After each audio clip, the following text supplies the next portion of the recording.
Liana me demande pourquoi la tour de Pise est penchée. Elle est actuellement en Italie. Elle peut avoir la réponse, mais c'est écrit en italien. Liana, je réponds à ta question.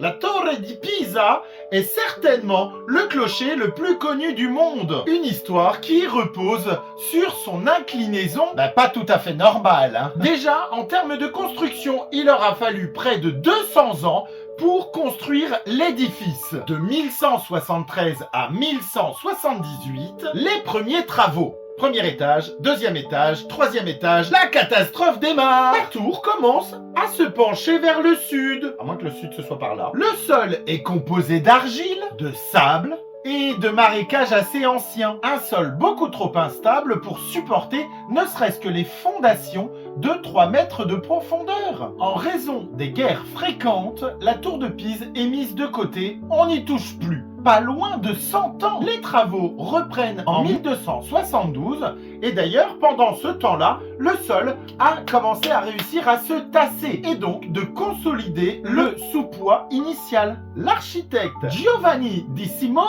reprend les travaux. Pour rattraper l'inclinaison, il va construire un étage légèrement plus haut du côté incliné, ce qui va commencer à lui donner une forme de banane. On parle d'un monument là, pas de fruits et légumes. En 1372, l'architecte Tommaso di Andrea Pizzano achève la chambre des clochers au sommet. La tour atteint une hauteur de 55 à 56 mètres pour un poids de 14 500 tonnes. Elle penche, mais elle ne s'effondre pas. On l'a bien dit, la nature du sol fait que ça s'est tassé avec le temps. Ce qui veut dire qu'aujourd'hui, elle ne s'enfonce plus. Ça ne veut pas dire qu'on ne peut pas intervenir encore sur le monument. Au XXe siècle, précisément en 1990, l'inclinaison est devenue trop importante car elle a continué tout petit à se pencher. 4,50 m d'écart entre 4,50 m. Tu vois le calcul, 4,50 m.